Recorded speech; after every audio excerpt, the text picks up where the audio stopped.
Thank you for joining today's webinar. My name is Neil Jones, and I'm the VP of Channels here at Litmos. We're very proud of our partnership with ADP that's developed over the years, which allows our customers to seamlessly connect Litmos LMS with ADP's award-winning HCM and payroll solutions. And we're really excited about the opportunity to share some insights with you all today. Today's webinar is titled, How to Use Training to Accelerate Employee Performance. 5 tips for getting people to perform at the top of their game. I am joined today by an awesome group of speakers who are experts on the topic at hand. Today's speakers include Ellen Vines, Director of Tools and Technology at ADP, and Mike Martin, CLO at Litmos. We will cover the following agenda items during today's call, which include setting the stage, 5 tips for keeping learners at the top of their game, real-world best practices from ADP. Myself and Lauren Porosky will do an introduction to the ADP marketplace, and then we'll answer your questions live. I'll now hand it over to Mike Martin, who will get us kicked off. Mike? Hello, everyone. Thanks a lot for that, Neil. I appreciate the introduction. Greetings and welcome to the webinar. Yes, my name is Mike Martin. I am the Chief Learning Officer here at Litmos. Very excited about that. I've been in that position about 1.5 years now, and the point here is that I was a customer before I joined the company. So just a little bit of background on me there. I feel like I'm at a bit of a disadvantage here because you know a little bit about me and I don't know anything about you. So let's go ahead and go around the internet and have you say your name and what you do and maybe your favorite color or something like, and I'll wait. Wait, what? Oh, I'm being told the webinars do not work that way. Okay, so we won't do that, but we will do something a little bit interactive here to start out this thing. What I'd love for you to do is humor me here for a minute as we start to process this idea of getting people to operate at their best. And in the chat function over there on the side, I'd love to see, do me a favor and just write in something. What is one of your top pain points for getting people to perform at their best, right? Or to engage at all? I'd love to see some of those things flow in. So I know you're great multitaskers. So as we get started on this wonderful journey throughout the next 45 or so minutes, you can feel free to answer that question anytime in the chat. Again, what's one of your biggest pain points for getting people to operate at their best? And once again, or an engagement question. How do you engage people? What is hard for you to engage your users? And we'll be talking about those things throughout. So what we know, getting started, let's just jump right in with both feet. We know that there are new challenges in this modern learning day and age. Things that I know my generation, I'm just before the millennials. I was born in 1976, so I'm right in that generation in there just before that all hit. But I know even in my grandparents' generation, things were a lot different. And I know that the way they worked is a lot different than the way that people work today, which is going to be a big part of our conversation today. And what we want to do is really look back and set the stage here again for these tips that we're going to share towards the end. And one of the things that makes it such a challenging environment is this idea that it's very competitive, right? I mean, you think about that. You think about where people go, what they do, how fast they change jobs. In fact, the workplace is changing so rapidly that this is probably one of the biggest points that we want to make here is that think about how many jobs people have in their careers now versus maybe my grandparents' generation. I mean, my grandpa had 2 jobs that I can remember. And I know that for him, and just again, I know there was a gentleman that I worked with at a tire company in my last job that I had, and he had been there for 60 years. This was his only job that he ever had, and he worked his way up through management. But we know that the workplace is changing now. And this stat is just unbelievable to me. It's unreal that according to a study, 4.2 years is now the average time that people spend in a single job. And you think about that, regardless of industry, everything, 35% of the skills that workers need are going to be changed by 2020. They'll have changed. They'll be totally different things than what even our generation is doing now. But 4.2 years, which means that we have really great job security as L&D professionals, right? You think about that, is that they were acquiring new skills faster than ever. And here's another interesting fact, is that where this is even worse, if you think about 4.2 years, where it's not worse, I would say, but it's more prevalent, is in high tech. So in the high tech industry in Silicon Valley, it drops down from 4.2 years to under 2. Like Google's is the last report that I read was about 1.9 years people spend on average in their job. So we know that people are acquiring new skills faster than ever. This is something we have to pay attention to as we're talking about these tips about getting people to perform or giving them an opportunity to. It's really, really an interesting thing. We also know that people nowadays, they want learning anywhere that they're at. I mean, think about it now. You all have devices. You're on one now. You have your phone in your pocket. You might have an iPad. You have all these different ways of connecting to the world. And in this mobile first remote environment where, I mean, just for Litmos, for instance, half of our group works remotely. I actually work remotely as well in Northern California. And we want things in a different way. I know, going back to the last job that I had real quick, we again, it was a tire company, and when people did training, they had one spot that they could take training in their stores, and that spot was different depending on the store, but maybe it was one computer, one kiosk. It might have been in a closet somewhere, it might have been in the break room, which I've seen, and it might have been on the actual manager's desk right down from them, so they sit right next to them. This is their reality, but we know now that people want it everywhere. It's like, why can't I get it on my phone? Why can't I do it from home? Why can't I do it while I'm on the train or the tube? We know it's a 24/7 game now, and we need to be thinking about it from that standpoint. The last piece here is that the changing demographics, right? Again, we talked about these millennials. They're confident, self-expressive, and upbeat, receptive to new ideas, and maybe not so coin operated is what I've found in my career as the generations before it.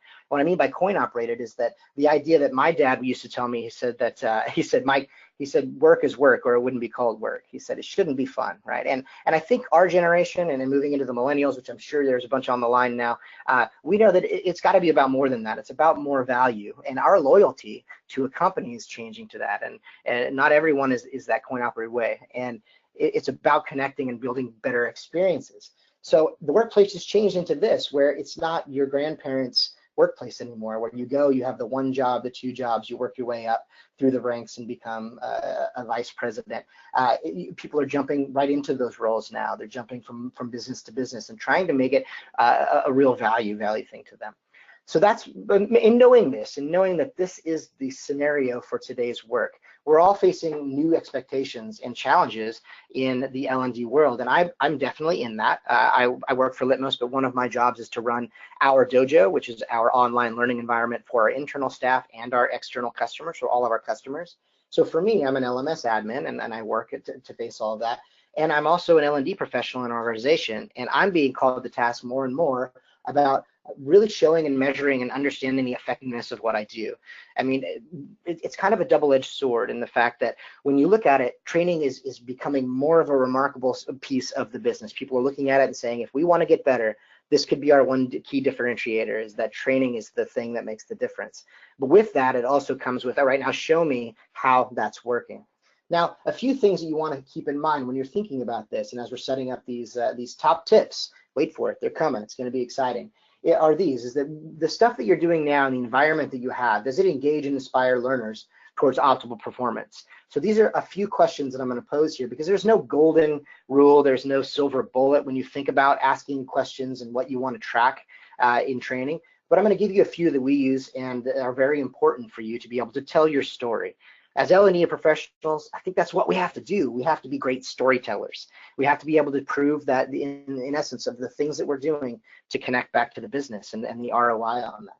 So does it engage and inspire learners towards optimal performance, right? Is what you're doing now doing that? That's an incredible thing to think and a note to take there. Is it a catalyst for positive change in the organization as a whole, right? Does it accelerate your organization's goals? Does it keep people around longer? Is it improving your tenure and your retention rates? Is it bringing better quality applicants to your pool? These are the things that you want to be thinking too, and things you can measure, right? Things you can look at either probably qualitatively for some of this stuff, but you can use it as a measurement. A quick note on measurement, and you know this, is that what we measure, we focus on, becomes important in our lives. And just to put this in context, think about how often we tell our employees that training is important, but you have to do it on top of all of the other stuff that you're doing, right? We set them up with this. We set them up with, yeah, you've got 1,000 things to do. You've already got 45 hours worth of work to fit into 40 hours. But now all of a sudden, this is important too. You got to do the training. But what I'm going to be judging you on is the work you get done. And so what gets lost? It's the training stuff, because again, it's not being measured. So be thinking about that as we're going through these next pieces. The third question, does it enable you to track improvements on the individual and company level? What we're finding and what research is showing now is that these companies, these high these high engaging companies that are doing things right and more mature in their training and L&D environments are tracking different things. They're tracking certain improvements on the individual level, on the company level. They're tracking things like retention rates. They're tracking things that are different than just did they do the training. Is it and getting out of the mentality of it just being a vending machine, right? A compliance vending machine where they check boxes. Did they do it? Can we cover our butts and say that they did the training? They're more mature in this, while they're tracking these types of things. So just to set the stage before we move into the 5 tips for getting people to perform at the top of their game, understand that the environment is changing. I hope that a lot of people are with me on that. I hope that you're saying, yeah, I'm seeing that in my environment. We know that our learners are changing. We know that what they want from us is changing. What the expectation is from the business is changing. So with that said, I want to ask Ellen. I definitely want to. She's going to be a big part of this presentation, and I'm absolutely excited and just tickled that she's a part of this, because all of these things that we're doing, she's putting into practice with a really successful company, and it's exciting to see that. So how does that stuff track with you so far, Ellen? Are you seeing that stuff? Is that making sense? Are you seeing those types of things in your environment before we move into the tips? Yeah, definitely. I think that, we're constantly trying to figure out ways to streamline. We have about 9,000 sales associates that we support for training at ADP. So it is a constantly moving target where you're trying to keep them engaged. You're trying to make improvements so that you can enable them to get the learning they need, get in, get out. What you said about them being able to learn anywhere and having more and more millennials actually also affects us, and you see them starting to use more and more mobile. So we always have to make sure that's an available option as well. Great. So let's jump into the 5 tips. I know that's what you came for. We're going to go through these, and what's great about this is after each tip, Ellen will jump back in and talk us through how she's putting that stuff into practice in again, an incredibly successful company, and it's exciting to see with 9,000 employees, which is much bigger than anything I've worked with in the past. So I'm excited to hear that too. So again, using training to accelerate employee performance. Let's jump into it. So the first one, 5 tips for getting them. First tip is this: increase learner engagement with more compelling content. That's right, content is king. We always talk about that, and we love, and for us, we have our Litmos Heroes content that we're in our library that we're always promoting. We're very excited about that, but we don't talk about that solely for our benefit. We really, truly understand that and push that. The better the content that you have, the more engaged your people are going to be. You can increase their engagement by giving them something that doesn't suck, right? I mean, just to put it out there and put it plainly, the days of grabbing a PowerPoint and throwing it online and having somebody just click through it, I think are coming to an end, where people are asking for more stuff. They're expecting more. And I think that has a lot to do with such things as, we're a Hollywood culture now, right? We like the special effects, and we can't tell reality from the movies anymore. And we're getting trained to expect more. And as we're going through this, if you want to engage your group, give them something that they want to jump into, that they're excited about, that doesn't bore them to tears, right? And of course, the content has to be good and the message has to be good, but don't forget about the delivery. And the way I always like to put this is that I love cooking food. It's a big one of my big treats that I get to do. It relaxes me. I love making soups, and when I make soups, I thought about this the other day. Is when I'm making soups, I throw in the potatoes and the carrots and the celery, and all of that is sustenance, and it's all pretty bland if I just cook it up like that, and it would work and get the job done. But the difference is that if I throw in some spices and some onions and some aromatics, and I start to make that soup, all of a sudden, just that little bit of sizzle is going to be the thing that connects the soup. People are going to be like, oh my gosh, this is amazing. This is a great soup. And they're going to talk about it, and they're going to enjoy it a whole lot more. They may not be able to tell me why, but they are going to. And with our training, I think we need to put a little more sizzle into it. And I'm here today to say that one of the tips is to increase that is to think about your content and think about how compelling it is. And I think one of the tests is for you just to say, would I like to take this? Is this something that I'm excited about taking, or do I feel like I have to? Let's talk about engagement real quick, though, and just set the stage for that, of what that means, what drives engagement. And these are the things you should be thinking about. The first one is just awareness. At the top level, it's just about being aware that stuff exists. Now, when you think about people not being engaged to a culture, usually it's one of three things. It's either that they don't know something's happening, they don't know what's out there, they don't know how to engage.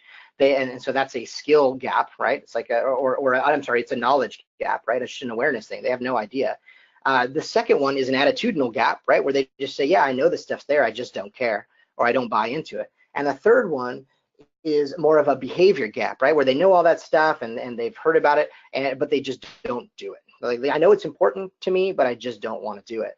And so the very first one, again, is just that knowledge. If people don't know it exists, then it's as if it doesn't. And so just driving engagement is just an awareness of all of the cool things that you promote in your company. I think that we have to be, again, salespeople as L&D professionals in our own companies to sell people on the idea that this stuff is there, let them know, and be able to set it up. Secondly, people love challenge, right? So structuring your content in a way where adults feel challenged, they feel like they're getting better. People tend to check out of roles, they check out of different opportunities and processes and all these things when they don't feel challenged, when they get to that boredom stage, right? Whereas they're not in anxiety. If you think the theory of flow, it's a really great theory, Dr. Csikszentmihalyi, or something to that effect. I could never pronounce his last name, but it's a great theory where he talks about this idea of when people get bored, they check out. When they're anxious and it's too hard, they check out. You need to find that middle ground. So give them just enough challenge to make it count for them, for our adult learning. Aesthetic appeal, we won't jump back into that anymore because we just talked about that before. We want to put a little sizzle, a little spice on that. We want people to connect, right? Novelty, the brain craves novelty. This is something that the research is pointing out, is that when something is off in your environment or something is an outlier, the brain's going to remember that better than if it's just the tried and true, what it expected. So at the very beginning of this presentation, I did that funny little, hey, and maybe it was funny. I thought it was funny. Have everyone introduce themselves. No, we don't do that. That was novel, right? Just to get you to go, what's he talking about? And have you connect back into it. So how do you put those into your training, and how do you make your what you're giving that a little bit novel where people will remember it more? Interactivity is another piece, right? People like to learn by doing. Not everybody is an auditory learner like this, just listening to this, or visual. Many people are kinesthetic. They want to get involved. And I think it goes back to that saying, show me and I may remember, teach me. The whole thing is when I do, I understand, right? I want to make sure that comes across with the interactivity. A big driver of engagement is motivation. Why? That relevance idea. If we know anything about adult learners, and you think about instructional design, it's this, is that adult learners have very little time, and they have a lot to do, and they want to know exactly why this is relevant to me and be motivated to that. So we also have to be the motivational speakers for our group as well. Sell it, motivate people, get them excited to see the relevance, and present them with good content. We need to keep their interest, which is self-explanatory. Perceived control is another one that we're seeing a lot of now, and people want to have to be able to walk through things in their own way. This whole A to Z type presentation style is very difficult for people to really grab onto. When they can jump around, they can jump back, they can access different pieces, we're finding that they're connecting and engaging more. There's that awareness again. I just wanted to double that in. Actually, that was a mistake. Sorry, I was trying to play that off. But yes, awareness. And feedback, I think, is the one that L&D professionals, I think that's the one that we need to do the most. And that's why I save the best for last when we talk about feedback, is that if you think about any performance, whether it's taking a call or dealing with a difficult situation or something that you want somebody to do, because isn't it our job as L&D professionals to create a skilled workforce that's going to be a bigger, better, stronger, faster than the competition? I think that's what we're there to do. And not providing feedback is such a difficult thing. We absolutely need to be doing that. If you want people to engage, have somebody take a training and then ask them questions about it, watch them do it, give them feedback on it if you can. Figure out a way to do that, because what happens if I try something, right? I do this feedback, I do a class, and then I go out and I try the thing that the class taught me, and then there's nobody there to tell me, yeah, you did great, you didn't do great, whatever it might be. That's it's something that we're missing a lot. So if you really want to drive engagement, here's a great list. And all of this comes from learning engagement theory. It's nothing new. This is all stuff that we've known for a while, but again, it's playing out in the research today that this truly is stuff that we need to be paying attention to. Last piece, I just want to talk about compelling content, and we're going to go through this list pretty quickly, but because I think you know all this. I think this stuff is all like, yeah, Mike, I get that. I understand that. So here's the point, like look at this list and start maybe picking one or two things off of it. You can start going in and assessing your content to see if it's in alignment with what the best practices are saying today. First one, it's curated, right? I love it when people say we have 3,000 courses in our LMS, and I think, okay, how do I even know where to start as a learner? So curated means if you want compelling content, the first thing, make sure that it's in a way that's consumable for your customer, right? For your learner, that they get why that they're going to it, that it makes sense for them, that that they don't have to search through 3,000 different things to find the one thing they need. So think about that and using, like in our LMS, for instance, and I think in anyone you can use different categories and you can use tags and all these different things, but how you curate it for them. The second thing, fresh, relevant, and it's updated regularly. Nobody or people don't like anything worse, right? Is when they go into a course that wasn't touched for 5 years and everything's outdated, everything's old. So another thing, and I know that it's more work for us, but fresh, relevant, updated regularly content is going to connect, and that's going to be compelling. Interactive and voice-based, and video-based, sorry. Absolutely, making it interactive, people can click through things, they can make decisions, they can make choices, they can write in answers, and video-based we're seeing is a huge piece too. As long as it's not like an hour long, we're talking 2.5 minutes, 5 minutes max, those types of things. Video-based is tracking really well. Mobile makes sense. People want to be able to access training and consume it wherever they're at. Bite-sized and easily digestible.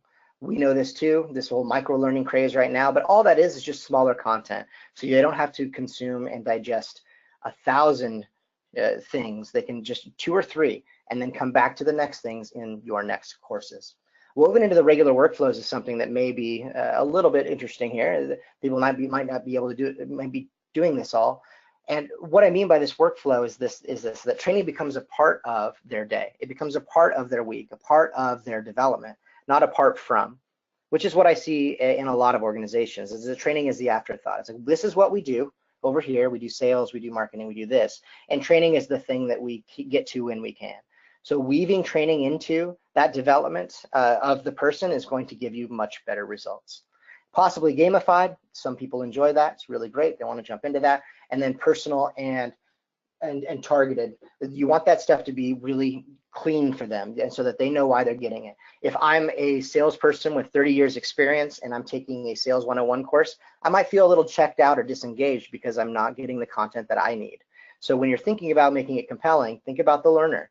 And there are ways, which this leads into tip number 2, that we can that you can start to make those decisions already and make that automated, which would be the next tip. So a lot of stuff I just threw at you. Real quick recap. We talked about what engagement, what drives engagement. We talked about compelling content. Now I'd love to turn it over to Ellen. Say, how does ADP do that? How do you create compelling content that do those things, that engage folks, that keep people connected to what we're doing? And I would love to hear some top tricks and tips from you, Ellen. Sure, Mike. Well, first of all, we do pretty much everything you listed. So we try to have all the tricks in the bag. First off, I just want to say we have a great, an awesome team of instructional designers and project managers that spend a lot of time. Our 9,000 sales associates are actually across 10 different business units. So when you talk about curation, they spend a lot of time really tailoring what content each business unit gets based on their business initiative. So that's number one. Curation is key, making sure that it's relevant and fresh, as you said. And you know, we also look at different factors. It's not just about business unit. It's about their role. It's about their tenure. So all of that's going to make the content more relevant. We use a variety of different tools. Again, we're trying to keep them engaged. So we try not to just do one format. We use a lot of Articulate Storyline. We use some Camtasia for short videos.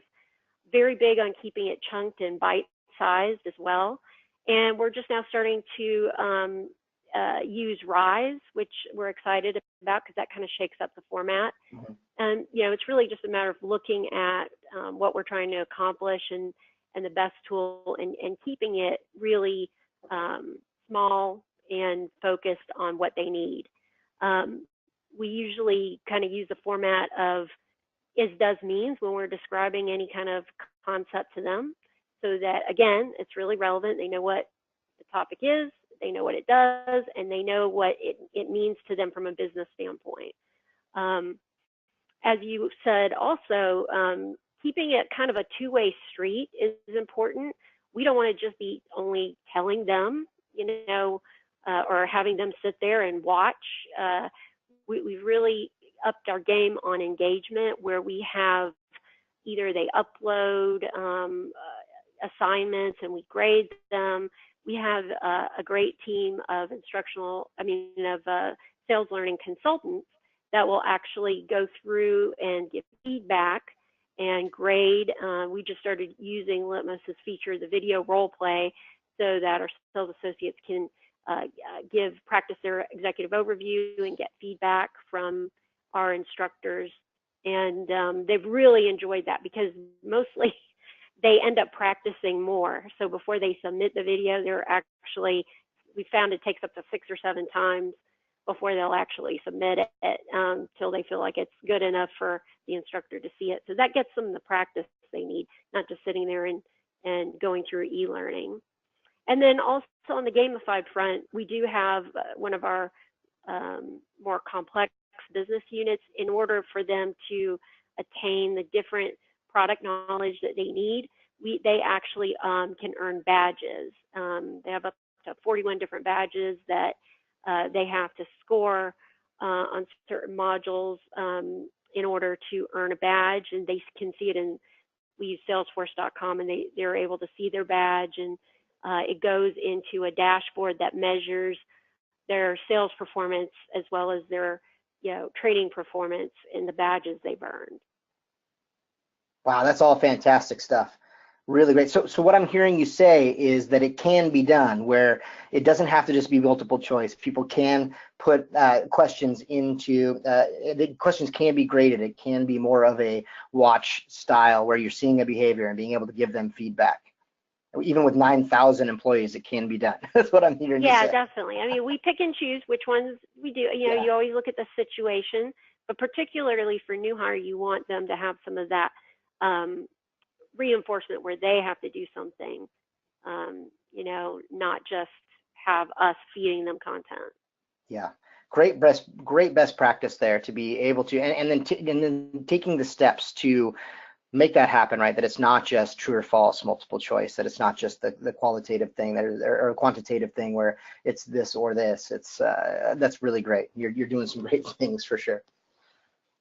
All right, well, let's move on to tip number 2, which goes into the last comment that we were making around giving people what they need, depending on who they are. And automating, and number 2 is automate how you tailor and assign content based on the user role. And I think I would expand this just a little bit. Again, it's more than just their role, though, right? We're talking about their employee skill level, their experience, their past training, things that they've done. Now we want to that's some next level stuff here. But something that you can do immediately today is start to think about how you are tailoring, assigning content based on the user role. We're seeing the industry move away from a one size fits all type situation, even with onboarding. We're seeing now when people come on board, and we can pull in data from all sorts of different environments, right? And so we can know so much more about an employee and know more about the person who's coming on board now than we ever did. It's so great to be able to pull that information in, and now we just have to make it useful, right? To start to say, how can we automate and tailor and assign content to folks based upon their experience, their role, and again, I think the best example of that is the onboarding situation, right? So you have your LMS, for instance. Maybe that's the thing that drives when someone comes on board. It automatically reads from their LinkedIn, or maybe it pulls from their information from ADP or whatever that might be, and is able to automatically assign them what they need. And maybe they don't need the Sales 101 course like I talked about earlier, or maybe they do, or they need some advanced course depending on, they're a manager and they need to be put in a track where it talks about leadership versus management and how to lead people effectively. That type of thing is really the next tip, is start to look at your environment and start to see how can we make sure that people are getting what they need. And then I think automating that is the most important thing, because we're not, again, I'm a team of 3 right now. We only have 1 LMS admin for 10,000 users, which are all of our customers. And when I look at that, I think we need to find ways to be able to replicate what we do. And I know that Ellen has some great information and how they meet their unique learner needs. I'd love to have you pitch in. Jump in there, Ellen. Sure. So we definitely do a lot of tailored and specific content for our learners. And the 3 criteria typically is business unit, which for us means what they sell, what type of companies they sell it to, the size of the companies typically. So our market is segmented out by these business units and what they focus and target on. So that's the first criteria. The second, as I mentioned, was their role within a business unit. There could be different focuses, different roles. Some might focus on selling to clients. Some might focus on selling to prospects. Some may, be a specialist in a particular product. So the role drives that criteria. And then finally, tenure. It's what we train a new hire versus what we train someone who's seasoned is going to also affect what they get. So it's kind of a tall order because we do rely quite a bit on, our Salesforce.com to get this information, and we feed it into Litmos so that we actually set up something. Litmos has a feature called Teams, where we're able to create this unique onboarding or tenure experience with a specific business unit course library based off of the information we get from Salesforce. And that structure really helps us to get that personalization and keep each business unit's needs in mind. And kind of the biggest thing about it is really it can take quite a bit of analysis to get it just right. Building the team is kind of the first struggle, and we just went through and did it over the past year. And you're really kind of always tweaking it just to make sure you get the right information, so that when a learner goes in, they're seeing what they're supposed to see. Right. The other great feature for us, because this can be quite a bit of upkeep if we have people that move from business unit to business unit quite a bit. We have a lot of transfers. There's a feature called auto assign that we use quite a bit. That again, we pass their information from Salesforce, what business unit they're in, what role they're in, and that will assign them to different teams so that they get the correct curriculum. And we also have program coordinators who will step in manually where there are very more specific situations, like specific class rosters for an onboarding class. So there's quite a bit that goes into it. And like I said, though, it is quite a big part of our job, making sure that everybody is getting what they're supposed to get. Right. Absolutely. And I think too, the industry, if you're looking at it from a holistic view right now, is moving. I'm gonna get real buzzwordy here with AI and such, right? Where we're starting to be able to pull in and have the computers start to recognize, right? The programs start to recognize what people have and what they need, and be able to take some of that weight off of our shoulders in a manual process, right? So we're starting to see that too, where it can make that happen, where that is super efficient and effective is when people are coming on board or transferring, like you're saying, from department to departments. They can see, well, they don't need this, and then it automatically assigns them to X. So all that stuff's coming, all that AI. So if you're not on board with it now and haven't done much research into it, audience, I'd say that's something to start looking at. I mean, it's something that we're putting in the next few quarters, and all of the providers are starting to move forward with this idea of making your lives easier. I think that's the whole point, right? So let's move on. Tip number 3, drive employee performance with programs that you and they care about, right? And that seems like a duh, I know. It's probably self-explanatory there. But when you think about that, we always have to answer the question, what's in it for me, for adult learners? I mentioned it earlier that adults crave and need relevancy. They need to know why that they're spending their time, and how does this immediately benefit me? So if you want to drive their performance, give them things that are going to connect for them. And the only way to know that is, unless you're just making it up, is to ask them, to find out what things are important to them. And I had that experience experience in one of my last positions where we just went out and asked what people were excited about and what they wanted to be taking and what they thought their career was like in the organization, where they wanted to go. And by doing that, we learned so much and were able to implement training programs that weren't just compliance-based, they weren't just process-based, do this, do this, do this, but more on the leadership side too, or more on the professional development side of them understanding how to become managers, how to become leaders in that organization. From that, the information that we got, we put a whole leadership development track for our managers in place, and that was incredibly successful. We created an emerging leaders program where current managers could nominate people for this class, where it taught them the basics of what a management and leadership looked like in that organization, so that when those management jobs opened up, that they would be more prepared for them. In fact, people who've left the company are still using that class as something on their resumes. I've heard that they're saying, I put it on my resume to say I went through this experience to learn how to do it. Management opportunities, presentation skills workshops, sales skills. I'm working with our group now to be doing these types of things, where we're going to start next week, where we're going to start small and start talking about presentation skills and what that looks like and how we can be better either on the phones or live in front of folks. So all of these things, we want to drive their performance, give them things that is applicable to the business, that you can prove will have a demonstrable effect and result, but that they care about too. And the only way is to ask them. So I think that that's an important piece and an important tip to think about, giving them programs and opportunities that they and you care about. And how does ADP do that? Let's hear from Ellen. What do you get from your customer or your learners? How do you engage them? And give them things that they care about? Well, we definitely, regarding getting feedback, we definitely do the surveying. It really gives us a perspective on how they see the program. So we will survey them on, the content, as well as the LMS, as well as the experience, as well as if there was an instructor involved. So I think getting that feedback is always very helpful. And then I think the other thing is really, just making it available to them and relevant, like we were talking about before.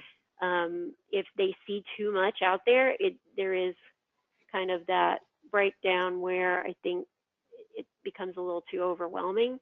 So it's really, we try to curate and make it as relevant as possible to what they care about for that particular role. So. Great.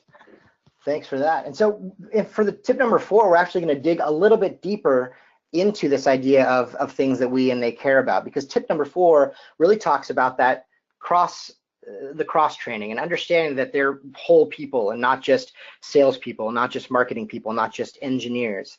That this is the type of thing that we need to be thinking about in tip number 4, promoting exploration and growth even beyond the learner's current job. And where we start to see this step up is that people will connect and engage to something when they're feeling like they're growing. I mentioned that earlier. Think about this, if you've ever had a job before where you've quit and stayed, or you've quit and forgot to tell anybody, where you feel like, man, I'm just not learning anymore, I'm just not growing anymore, and I feel like I know everything there is to know about what I do currently, other than new products when they come out or new policies and procedures, but you've kind of topped out. Well, tip number 4 really is talking about giving them more opportunities to explore other things, right, beyond their current job. Job sharing, mentoring programs, those types of things. At one of my previous jobs, we actually put together a learner-led summer camp, where basically the entire thing was people teaching each other things that they knew about and that they cared about and were excited about.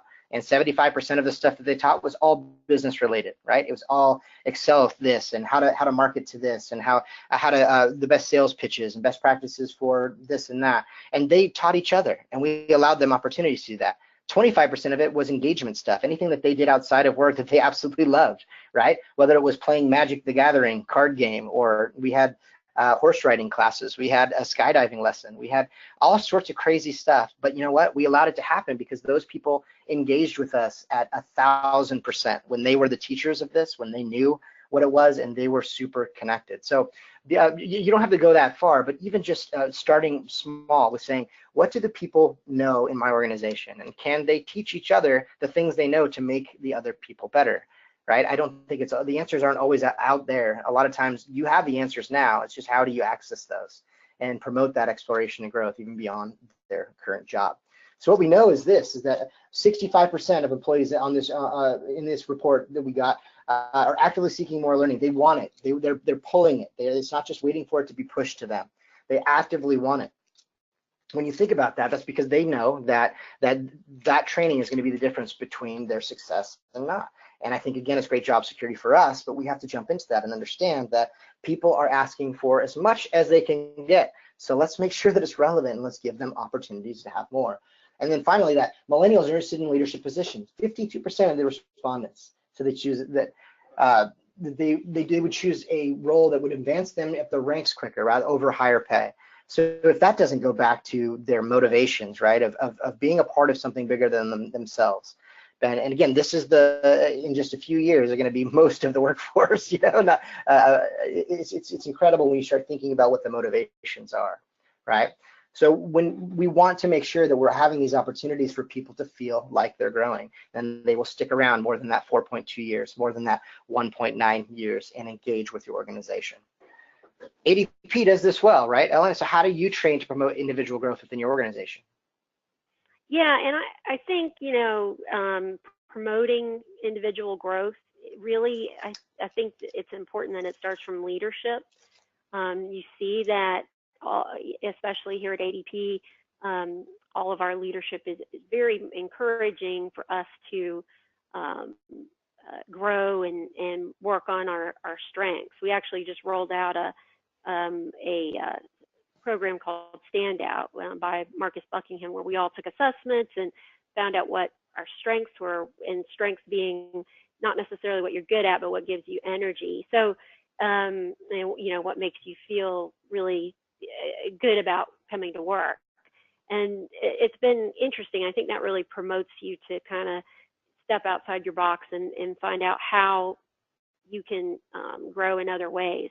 So I could also tell you personally, in our department, in the learning department, each Friday we set aside, we tell all our designers and project managers to set aside a couple of hours to do something to promote individual growth, whether that's attending a webinar like we are on today, or, you know, going on a field ride, or taking some online training, reading articles. I think it's really important because you get kind of stuck in there for leadership to keep promoting that and keep making time for them to be able to realistically continue to that growth. Right. And through the interwebs and my precognition, I can hear everybody saying, but we can't do that. I can hear that now. And the question that I would pose back to you, because it would be this: what if you could? What would need to happen if you could? And start thinking it from that perspective, right? You say, we can't do that. We can't get time set aside like that. But what would need to happen if you could do that? Who would you need to talk to? What phone calls would you need to make? What case would you need to make? Start thinking in the positives, and start thinking about how you can start to add some of these best practices, and you will see demonstrable results really quickly when you're starting to do that. Tip number 5, the last tip: securing executive support by proving the value of your learning. This is the biggest one, saving for tip number 5, because it's simple. If your leadership isn't on board, they don't see the value, nothing that you do will actually gain traction. And you will always be regulated to a compliance, cover your butt, turnkey type L&D department that's lower on the maturity scale. And I think, and that's just the tough love right there, because when you're looking at this, right, it's about getting them to buy in. If you don't have that executive buy-in, even from the manager, I mean, any level of leadership has to be bought in, because this is what happens if it doesn't. A quick scenario: you have a manager go to their team, they're sitting in front of their team, and they're saying, the L&D department training is telling us that we have to, notice the language choice, we have to do these courses, and I don't want to do them, and I know it sucks, but you've got to get them done. So just eat your medicine and take your medicine, just suck it up and get through it. And so if that's the message to my team, what do you think that sets? behaviorally for my team? What does that set for them in their minds? It sets that it's not important. If they see me not doing it as the leader, they're not going to do it either. And if I'm not measuring them or caring, they're not going to care either. So the first thing, then the last tip here is really to start by getting yourself some allies, getting yourself some people who are on your side by telling your story and being able to get in there and say, here's what we're doing. Here are the results of that. Retention is up, or productivity is up. We've reduced the amount of time that it takes to get somebody to value when they come on board in the sales department, and get them to start to buy into that and start to say, yeah, this is really great, and have them start to be your mavens to go out and spread the message, because you can't do it alone. If you try, you're just going to be regulated again, back to that check the box type environment, which I know is not where you want to be. You want people to learn. I mean, at the end of the day, that's what we do. We want them to be better than when we found them. I mean, isn't that what we all want? And we want to be able to say that what we're doing makes a difference. And without you getting people around you to buy in, it's going to be a really difficult uphill climb for you. So how did you do it, Ellen? How did you get ADP and earn that top-down support to be able to do the things that you're doing now, like having the Friday hours, and what were some of your tips for our audience? Well, that can be a challenge. We just went through it since we actually just went through changing to Litmos, and I had to get that executive buy-in in order to do it. I would say the first thing you should do is really have a clear understanding at the top what's important, what the big initiative that's being driven. And for us, it was simplification. So once we knew that, it was easy to tie in that, one of the many benefits of the LMS was simplifying. And that was a key thing for us, to make the learner's job easier, more simple, and give them more functionality. So we were able to really tie it into that top initiative. That was number one. It also takes a village. It's not just one person that's doing it, but you do have to keep getting, as a team, the learning group, really, we all kind of stuck together and went to each of the different groups that needed to be in the know in order to make it happen. So my advice on that is just make sure you don't leave anyone out.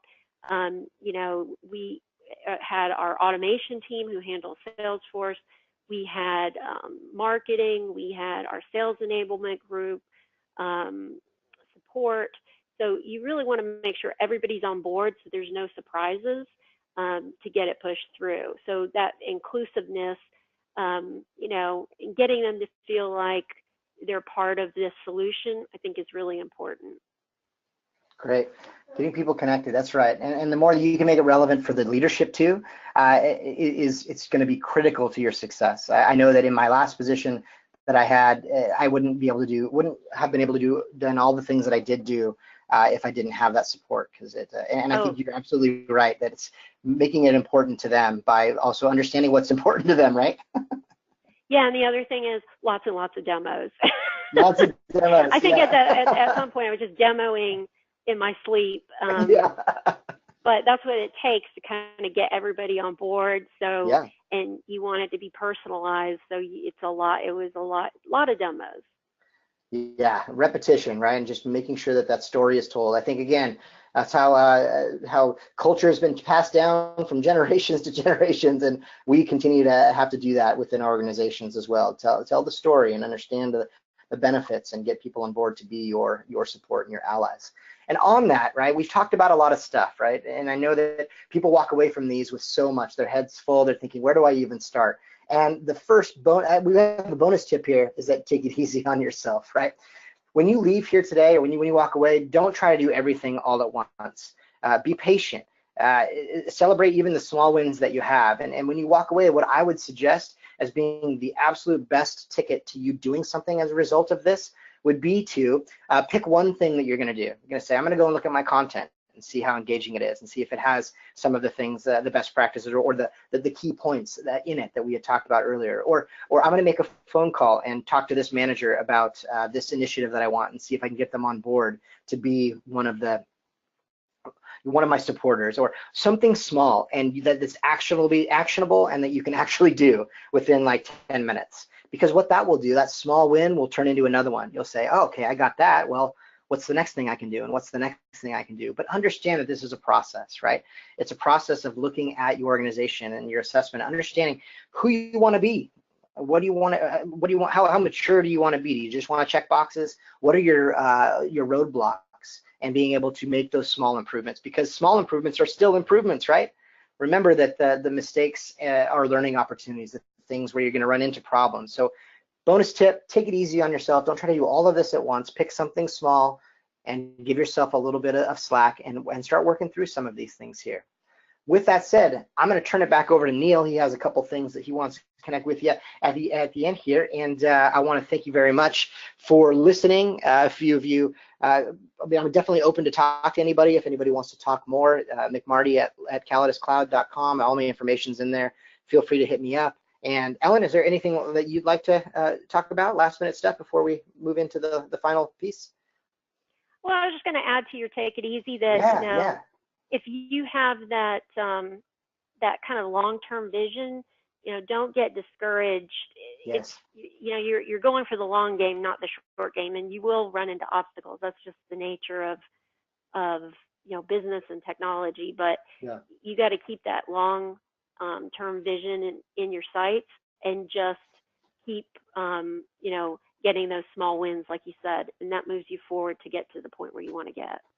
And you just went through this. So what's one key takeaway for you after having, and you're still going through this now, right? Of this idea of getting people on board and changing into the Litmus system. What's one final takeaway? The last thing people hear is the thing they'll remember most. You got it. Oh boy, that's a lot of pressure. I would say, just having your team by your side, to me, is just so important, because they get you through. So make sure you're not going it alone. Make sure you have a strong team that's doing this with you, and you'll reach your goal. Great. Thanks again. So what we're going to do now, moving, we have some awesome information from Neil. You there, Neil? I'm here. Yep. Thanks, Great. Mike. Yeah. Jump into this. I will. Thank you, Mike and Ellen. Yeah. Thank you so much, Mike and Ellen, for that fantastic insights. Those are it's great information and a lot to absorb, obviously. Ellen, thank you so much for sharing your best practices. What you're doing at ADP is obviously amazing, and I especially loved some of the stuff you're using, especially the gamification to further engage learners. I thought that was great. I want to introduce Lauren Porosky, Senior Director of Marketing with ADP Marketplace, to share a bit about the ADP Marketplace and how it simplifies customers' lives. Lauren? Thanks so much, Neil. And I agree with your sentiments for Mike and Ellen. You guys just shared some phenomenal tips. So excited to talk to everybody today about ADP Marketplace. So as we've previously discussed, ADP found Litmos due to a great strategic partnership that we have on what ADP has created for our clients and our potential clients as well. And it is an app store. So if you're on the other line and you're thinking about how you manage your day-to-day today with your phone, and how simple it is to go and find an app in the event you need to solve some kind of business challenge or personal challenge, or maybe your child plays sports, or you need to travel and book through Orbitz. ADP wanted to do the same thing, right? So we wanted to parlay that personal behavior and that experience out to our clients and anybody in the industry that's looking to join those systems. And so what we've done is we've created an app store, ADP Marketplace. And the value of ADP Marketplace truly is for anybody that's looking to bring all their systems into one place and manage it from one place. You could now go out and access integrated solutions. So ADP is good at a lot of things. We have some great core competencies like tax and payroll. However, in the event we need a partner such as learning, which we're talking about today, we go and work with best-in-class partners like we have with Litmos to provide an integrated solutions for our clients and those that are looking to join ADP. The three value propositions of the marketplace, first and foremost, is that security. So in a world where information is so important and it's going to be moving from one system to another, all the apps, and we say apps and solutions interchangeably, have gone through our global security testing, so they're very safe to make sure that your data is protected. The second is e-commerce stability. So if anybody shops on Amazon, you know how easy it is to shop. You can go out and see the products, you can see the pricing, you can see social reviews. So Marketplace has done the same thing, as we have some great reviews out there from clients talking about these great partnerships. And then the last piece is single sign-on. So how easy it is to just use your thumbprint to get into your phone. The same value of our app store is that you can now access all the solutions from one single dashboard. So no more of this duplicative manual work. So the whole goal of today was really how to use training. And so what we want to take in sharing the ADP Marketplace off of that is that everybody's busy and there's a lot going on, a lot of priorities. Most importantly, our people and our organizations. So Marketplace is a place where you can go find Litmos in the event or some best in breed vendors that are going to solve those business challenges so you can truly give your time back to your employees and to really fostering that culture in your organization. So thank you, Neil, Mike, and Absolutely. Ellen. We can move on to questions. Excellent. So just real quick before we jump to questions, really just want to touch on the Litmos integration briefly. So our integration with the Marketplace allows for learners or basically HR professionals to be able to automatically push learners into Litmos, create learners, and then allow for real simple single sign-on. One of the things Lauren has talked about quite extensively is, HR professionals tend to have a lot of databases that they're managing. So the ability for learners to have a single way of signing into an application that connects to ADP is a really, really fantastic feature. And the time savings that most of our customers have noticed with being able to automatically pull learners in from ADP has been a real big help as well. So just want to say that's our pitch for the ADP Marketplace and how Litmos integrates. We've had some great stuff, and again, this has been a fantastic webinar. We only have a couple minutes for questions, so we're running right up against the top of the hour. So in the interest of time, I want to cover just a question or two. There's one from David Prieto about management buy-in to facilitate the transfer of training, and I'm going to pick back on Ellen and Mike to help answer this. I think it was sort of covered a bit with how you've done this, Ellen, in bringing Litmos into ADP, but maybe you can talk a little bit more about, how to facilitate getting management to buy into that learning for the transfer training and so forth. I think that, again, it's really having that constant contact and keying into what executive initiatives are, and can you position what you're trying to accomplish in learning to one of those initiatives, whether it's simplification, better retention. You really have to go after the business initiatives and show how what you're doing is going to have an impact on one of those initiatives. I think that's the most important thing. And then it's just a lot of meetings and getting everyone in the know and getting everyone's buy-in. So it's kind of like being in sales. Again. Oh, absolutely. But you are selling it at a point. Yeah. Absolutely. Yeah, that's awesome. I look at it as storytelling too. I think I keep using that term, but I think it's the best way because you get people excited. There's an emotional draw to it. It's not just about what it does, but look at what it could be. I think that we have to put that hat on and be able to tell our story effectively. Awesome. That's fantastic. Well, listen, this is at the point where we'll conclude the webinar. If you are interested in learning more about the integration between Litmos and ADP, please reach out to us. If you're a customer, you can reach out directly to your Litmos account manager, or you can reach out to us at sales@litmos.com. We want to thank you for your participation. Have a wonderful week. Have a wonderful weekend. Thank you so much.